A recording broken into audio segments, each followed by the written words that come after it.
The divorce papers arrived on a Tuesday, but the pension claim hit my mailbox 3 months later like a precision strike. My name is Marcus Sullivan, 48 years old, recently retired Master Sergeant after 22 years in the Army. My ex-wife Catherine thought she'd done her homework, hiring the most expensive divorce attorney in Jacksonville. What she didn't know was that I'd spent 2 decades reading contracts. My name is Marcus Sullivan, and this is the story of how Catherine's underestimating me became the biggest mistake of her life. I met Catherine when I was a sergeant stationed at Fort Bragg. She was studying nursing at the University of North Carolina. It was 2003. I was on brief leave before my second Iraq tour. We met at a friend's wedding. Catherine was beautiful, seemed intelligent, and despite never having met any military personnel, she said she respected my service. "Serving your country is such brave work," she said on our first date. We married in 2004, a simple ceremony on base with my buddies. Catherine's family came, her mother Linda, father Richard. Both bankers, middle-class family. They were unfamiliar with military traditions, but were polite. Our first years were good. Catherine worked at a hospital in Jacksonville. I was on regular duty. We were trying to have children, but nothing happened. Doctors said, "Wait, give it time." But there was something very important that Catherine didn't know. During my 22-year career, I served in 3 war zones, 2 tours in Iraq, 1 in Afghanistan. With each return, Catherine seemed more distant. "You're always leaving," she'd say. "This isn't a normal marriage." In 2019, I made Master Sergeant. Each promotion meant more deployments, but what Catherine didn't know was how experienced I was in military finance matters. Over 22 years, I'd read countless contracts, understood every clause. This wasn't just a hobby, it was survival. And 6 months ago, I'd made a very important change. Starting in 2018, serious problems began in our marriage. Catherine no longer supported my deployments. "How long will this continue?" she asked. "Am I going to grow old alone?" 20 years were completed. I could have retired early, but I wanted to complete 22 years. It was critical for pension benefits. In 2020, Catherine changed her behavior. She started working late, kept her phone face down. "I'm improving my social life," she said. "I can't just sit and wait when you're not here." By the end of 2021, I completed my 22 years and retired. Catherine supported this decision. "Now we can live a normal life," she said, but it was too late. 6 months after I retired, in the summer of 2022, I discovered Catherine's true intentions. One evening, when I came home early, I caught her on the phone. She was sitting in the garden, thinking I couldn't see her. "Yes, he served 22 years, she was saying. "The pension will be a nice amount. The lawyer says, like you said, I can get half." I stopped and continued listening. "No, I haven't said anything yet. I'm waiting for the right time. Marcus shouldn't suspect anything." My heart rate increased, but I tried to stay calm. "Of course, I've gathered the documents, retirement file, service records, everything's ready." Catherine had been planning this for months. She'd used me, waited for me to retire. Now she was planning the divorce to get the maximum money. That night, when Catherine came home, I acted normal. We made dinner, watched TV, as if nothing had happened. But I was making plans in my head. The next day, while Catherine was at work at the hospital, I pulled out my retirement files and began examining them carefully. 22 years of military service, according to official records. My pension would be $3,200 monthly. Catherine's lawyer would probably demand half of that, $1,600. In standard divorce cases, a spouse claiming part of military pension was possible. The Uniformed Services Former Spouses Protection Act, USFSPA, allowed this. Catherine's lawyer would probably rely on this law, but there were important details Catherine didn't know. First, the USFSPA law only applied under certain conditions. The spouse had to be married for at least half of the service member's career. Catherine and I had been married 18 years while I served 22 years. By this calculation, Catherine appeared to be in a position to receive benefits, but the key point was elsewhere. Second, to receive a share of the pension, the spouse had to have divorced cleanly. If one of the reasons for divorce was the spouse's infidelity, this could influence the judge's decision. And third, the most important point, there was the beneficiary portion of the retirement plan. This was the point Catherine had never considered. 6 months ago, when I started noticing Catherine's phone conversations, I had made a very important change. I had changed the beneficiary in my military retirement system. Catherine was no longer the primary beneficiary. I'd replaced her with my sister Sarah. This change didn't just affect my retirement plan. It also covered my life insurance, health benefits, and all other military entitlements. The US FSPA law granted rights to former spouses regarding pension payments, but the service member had full authority regarding beneficiary changes. Catherine could get part of the pension, but if I died, she'd get nothing. Also, since I knew about Catherine's infidelity plan, I was gathering evidence I could use during the divorce proceedings. I started recording Catherine's phone conversations. Recording with single-party consent wasn't legal in Florida, but recordings made in my own home could be used in court. I hired a private investigator. I wanted to find out where Catherine was going with her working late excuses. And most importantly, I met with Jacksonville's best military law specialist. Catherine announced her divorce decision in October 2022. One evening when she came home, she was waiting in the living room with an official envelope in her hand. "Marcus, we need to talk," she said seriously. "Sure," I said calmly. "About what?" "We're not happy together anymore. I've decided on divorce." I acted surprised. "Catherine, this is so sudden. We could talk about our problems, try couples therapy." "No, Marcus, I've made my decision. This marriage is over for me." She handed me the envelope. Inside were divorce filing documents. "My lawyer prepared everything," she said, "including financial matters." I read the documents. Catherine wanted equal division of assets, alimony payments, and, as I expected, half of my pension. "This pension issue," I said. "Marcus, we were married 18 years. This is my right," Catherine replied sharply. My lawyer explained the laws. Military pension is considered marital property. I smiled. "I understand. Your lawyer seems to have done a lot of research." "Yes, he's one of the best in Jacksonville. He knows this business." That night, Catherine stayed in the guest room. I called my lawyer and made an appointment. My lawyer was Colonel, retired, James Mitchell, who had 30 years of experience in military law. My friend Robert had recommended him. "Marcus," he said after reviewing my file, "Catherine's lawyer is making a fundamental mistake." "What kind of mistake?" "He's misunderstanding the USFSPA law. Marriage duration alone isn't enough to claim pension benefits. The conditions of the divorce also matter." James explained the system's complexities. "If there's evidence of Catherine's infidelity, the judge can decide differently on distribution," he said. "Florida divorces are generally done on no-fault basis, but different rules apply for military pensions." I showed James my infidelity evidence, the private investigator's reports, phone recordings, showing Catherine's secret relationship with Dr. Michael Henderson, a married doctor.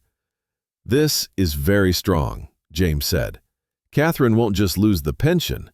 Her alimony rights will also disappear." "What about the beneficiary change?" "That's your absolute right. Catherine can't do anything about it." But the real surprise was yet to come. While James was reviewing the files, he discovered something interesting. "Marcus, Catherine's lawyer made a huge mistake," he said with a smile. "What mistake?" "There's a fundamental mathematical error in calculating your pension. Catherine's lawyer used the USFSPA formula incorrectly." James showed me the calculation. According to USFSPA law, the former spouse could only claim a proportional share based on marriage duration. Catherine and I were married 18 years. I served 22 years. Catherine's lawyer had calculated 18 over 22 equals 82% ratio and demanded half of my pension. But the actual formula was different. The correct calculation was Catherine could only claim from the pension corresponding to the service years during marriage. So, the ratio of 18 years of marriage to 22 years of service, 18 over 22 equals 82%. Catherine's entitled amount was half of 82% of my pension. So approximately 41%. 41% of $3,200 equals $1,312. Catherine's lawyer had demanded $1,600, which was more than she was actually entitled to. But the real problem, James continued, is the evidence of Catherine's infidelity. In this case, the judge can reduce the share even more. The court process began in January 2023 at Duval County Courthouse in Judge Patricia Reynolds' courtroom. Catherine's lawyer, Richard Goldstein, appeared expensive suited and confident. In court, he described Catherine's sacrifices. "Your Honor," said Goldstein, "my client made great sacrifices as a military spouse for 18 years. While her husband was on deployments, she managed the home alone, gave up her social life, put her own career second." He also had Catherine testify. "Marcus was constantly away," Catherine said. "I couldn't see him for months at a time each year. I worked too, but the main responsibility was always on me." Goldstein presented the pension claim, $1,600 monthly, for life. When my turn came, James stood up. "Your Honor, contrary to the plaintiff's claims, Marcus Sullivan has always acted responsibly toward his spouse. During 22 years of service, while serving his country, his spouse chose to pursue other relationships instead of supporting this service." Goldstein objected. "Irrelevant, Your Honor. We have evidence," James said calmly. That's when Catherine's expression changed. James presented the private investigator's reports to the court. Photos documenting Catherine's 6-month secret relationship with Dr. Michael Henderson, meeting records, hotel bills. "This evidence," James said, "shows that Mrs. Sullivan violated her marriage contract." Catherine's lawyer panicked. "Your Honor, this is invasion of privacy." "Mr. Goldstein," Judge Reynolds interrupted, "this court is evaluating pension distribution. The reasons that ended the marriage are relevant to this matter." Then James dropped the real bomb. "Your Honor, the plaintiff's attorney has also made fundamental errors in USFS-PA calculations." James presented the correct mathematical calculation to the court. He showed that Catherine's actual entitlement was $1,312 and that the $1,600 demand had no legal basis. "Furthermore," James continued, "my client has exercised his right to change beneficiaries. Mrs. Sullivan is no longer the beneficiary of military life insurance and other benefits." Catherine's face had gone completely white. After the first hearing, Catherine called me. "Marcus, can we talk?" Her voice was shaking. "Sure, Catherine. We'll talk in court." "No, I mean privately. Let's not take this so far." "Take what so far?" You had me followed?" "I'm just protecting my rights, Catherine." "Marcus, the thing with Michael, that was just—" "Catherine," I said calmly, "we were married 18 years. During that time, when I returned from deployments, I could find you at home. Now looking back, how long have you been cheating on me?" Silence on the phone. "You thought it would be that easy, didn't you?" I continued. "You'd wait for me to retire, then divorce me and take half my pension. Perfect plan." "Marcus, Catherine, I served 22 years in the military. I lived by making strategies, assessing risks. You never really knew me." She hung up. A week later, Catherine's boyfriend, Dr. Michael Henderson, called me. We met at a cafe. Michael was 45, a married cardiologist. "Catherine is using E2, he said. "As soon as she gets your pension, she'll end things with me and move to California." I learned Catherine's real plan from Michael. I recorded this conversation. I could use it in court. In the second hearing, James also presented the information Michael Henderson had provided. "Your Honor," James said, "Mrs. Sullivan has not only violated her marriage contract, but has also been dishonest about the pension matter." Michael's recordings revealed Catherine's true intentions. Catherine's lawyer tried to make a final move. "Your Honor, my client sacrificed for years as a military spouse. This is compensation she deserves." But Judge Reynolds was decided. "Considering Mrs. Sullivan's extramarital relationship and dishonest statements to the court, I must make a different decision regarding pension distribution." The decision was announced. Catherine would receive no share of my pension. Her alimony rights were also revoked due to her extramarital relationship. The house and other assets would be divided equally, but this meant much less money than Catherine had expected. I'll never forget the shock expression on Catherine's face. After leaving the courthouse, Catherine tried to talk to me one last time. "Marcus, this isn't fair. I really loved you." "Catherine, I said calmly. You never loved me. You only loved my pension. That's not true. For 18 years, when I returned from deployments, there was a wife greeting me. But that wife was wearing a mask. The real Catherine emerged 6 months ago when she was making plans with Dr. Henderson. Catherine started crying. Marcus, I was just unhappy, lonely. Catherine, I also lived through unhappy and lonely times, but I never cheated on you. I never violated our marriage contract. So what happens now? You'll go to California as you planned, but without my pension. Catherine's plans had collapsed. Moving to California without the pension was very difficult. Dr. Henderson had also left her. He decided to reconcile with his wife. 6 months after the divorce was finalized, my life had changed. Catherine moved to California, but lives in a small apartment instead of the luxury life she planned. Without my pension, her financial situation is difficult. I stayed in Jacksonville. My pension is entirely mine. I counsel young soldiers on retirement planning. I have a new relationship, Jennifer, a retired Air Force colonel. She was also nearly exploited by her ex-husband.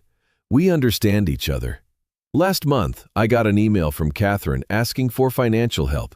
I replied briefly. I served 22 years in the military. I earned every penny.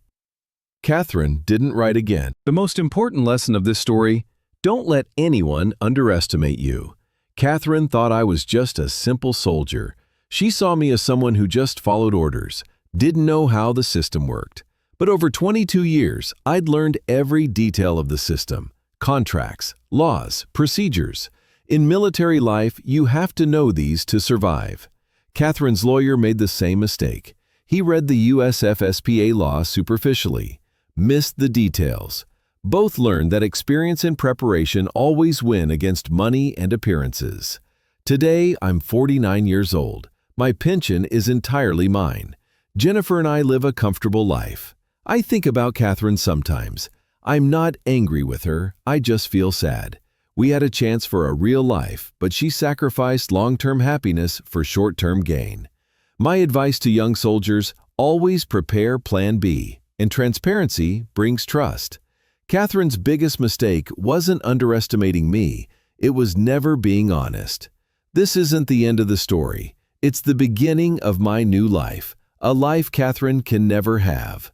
Honest, secure, and just. Marcus Sullivan, Master Sergeant, retired, Jacksonville, Florida.